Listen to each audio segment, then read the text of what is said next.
गुजरात महाराष्ट्र सीमेवर इंधन माफियांवर सर्वात मोठा प्रहार, 1.5 कोटींच्या तस्करीचा भांडाफोड. दहिवेलमध्ये अवैध डिझेल गॅस अड्ड्यावर राज्य दक्षता पथकाची धडक कारवाई. टँकर वाहने आणि 130 सिलेंडर जप्त. धाब्यांचा आड सुरू होता काळा बाजार. पुरवठा विभागाच्या सर्जिकल स्ट्राईकने तस्करांचे रॅकेट उघडे. नमस्कार, आपण पाहतात परिवर्तन 24 न्यूज. गुजरात महाराष्ट्र सीमेवर अनेक दिवसांपासून सुरू असलेल्या डिझेल आणि LPGच्या गॅसच्या आंतरराज्यीय तस्करीला अन्न व नागरी पुरवठा विभागाच्या राज्यस्तरीय दक्षता पथकाने जोरदार हादरा दिलाय.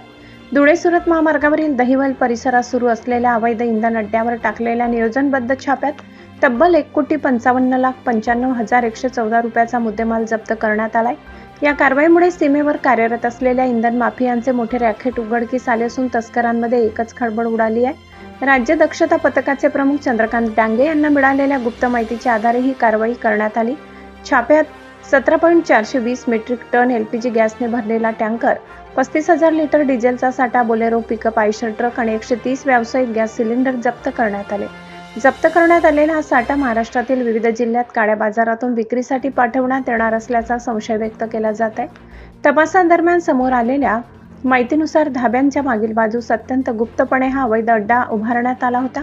इंधनाची साठवणूक, वाहतूक आणि वितरणाचे संपूर्ण जाळे पद्धतशीरपणे चालवले जात असल्याची शक्यता तपास यंत्रणांनी वर्तविली आहे. त्यामुळे या प्रकरणाची व्याप्ती आणखी वाढण्याची शक्यता असून तस्करीमागील आर्थिक साखळीचाही शोध घेतला जात आहे. या प्रकरणातील मुख्य सूत्रधार विरोधात जीवनावश्यक वस्तू कायद्यान्वये गुन्हा दाखल करण्यात आला असून फरार संशयितांचा शोध सुरू आहे. राज्य दक्षता पथक, स्थानिक पोलीस आणि पुरवठा विभागाच्या संयुक्त कारवाईमुळे इंधन तस्करीच्या मोठ्या रॅकेटचा पर्दाफाश झाल्याचे मानले जात आहे. या कारवाईत शिधावाटप निरीक्षक अमोल गुरटे, राजेश सोरते, राहुल इंगळे, पवन कुंबले, रवींद्र राठोड, दीपेंद्र परुडेकर, राजीव भेले, देवानंद थोरवे तसेच सहाय्यक जिल्हा पुरवठा अधिकारी अर्चना भगत, पुरवठा निरीक्षण अधिकारी विशाल कांगणे, मंडळ अधिकारी सुनील साळुंखे आणि हेमंत लोंढे यांनी महत्त्वपूर्ण भूमिका बजावली. इंधन, गॅस आणि जीवनावश्यक वस्तूंची तस्करी करणाऱ्यांविरोधात कोणतीही दयामाया दाखवली जाणार नाही. अशा अवैध धंद्यावर सातत्याने आणि कठोर कारवाई केली जाईल असा स्पष्ट इशारा पथक प्रमुख चंद्रकांत डांगे यांनी दिला. धुळे जिल्ह्यातील अलीकडच्या काळातील ही सर्वात मोठ्या कारवायांपैकी एक मानली जात आहे. सीमेवर फोफावलेल्या इंधन माफियांना बसलेला हा आतापर्यंतचा सर्वात मोठा धक्का असल्याची चर्चा सुरू आहे. अशाच ताज्या व विश्वसनीय बातम्यांसाठी पाहत रहा परिवर्तन 24 न्यूज.